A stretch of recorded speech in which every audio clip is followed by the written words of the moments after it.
ہمارے ایک سبسکرائبر کا سوال تھا کہ کیا حضرت یوحنا کی تنقیدی حدود قانون کی بنیاد پر تھی؟ اور کیا ہرودس کے اپنے بھائی کی بیوی سے شادی یہودی مذہب کے مطابق جائز تھی؟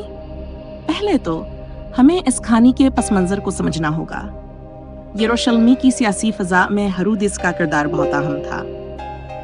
اس کی بیوی ہیروڈیاس اس کے بھائی فلپ کی بیوی تھی۔ جب ہرودس نے اس سے شادی کی تو یہ صرف ذاتی نہیں بلکہ ثقافتی اور مذہبی مسئلہ بھی بن گیا۔ کیا حضرت یوحنا کا یہ عمل صرف ایک ذاتی تنقید تھی یا اس کے پیچھے کوئی گہری بات تھی؟ حضرت یوحنا جو ایک نبی اور اصلاح پسند تھے نے کھل کر ہرودیس میں یہ بات کہی، تجھے اپنی بھائی کی بیوی کے ساتھ رہنے کا حق نہیں۔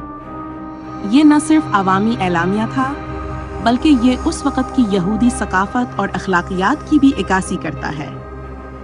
ہم جانتے ہیں کہ یہودی قانون میں زنا اور غیر اخلاقی تعلقات کی سخت ممانعت ہے، تو یوحنا نے دراصل مذہبی صحیح کی خاطر حقیقت کی طرف اشارہ کیا۔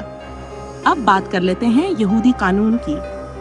یہودی قانون کے مطابق ازدواجی تعلقات میں وفاؤں کا احترام بہت ضروری ہے۔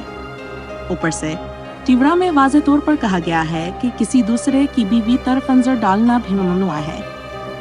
تو یوحنا کی تنقید کا مقصد خالصتاً اخلاقیہ اور مذہبی حقائق کی حفاظت کرنا تھا۔ اب ہم دیکھتے ہیں ہرودیس کو جو ایک یہودی بادشاہ تھا۔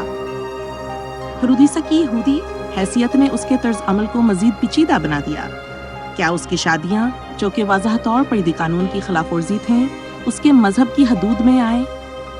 آخر میں یہ کہانی ہمیں یہ سکھاتی ہے کہ حقیقت اور سچائی حبیب ہے قربانی نہیں دینے چاہیے، چاہے آپ کی حیثیت کتنی ہی بلند کیوں نہ ہو۔ حضرت یوحنا کی جرات اور سچائی نے ہمیں ایک اہم سبق دیا۔ انصاف اور اخلاقیات جو بھی حالت ہو ہمیشہ مقدم رہتے ہیں۔ مزید سوالات کے لیے واٹس ایپ نمبر پر رابطہ کریں۔ اگر آپ کو یہ ویڈیو پسند آئی ہے تو براہ کرم اسے لائک کریں، شیئر کریں اور ہمارے چینل کو سبسکرائب کریں۔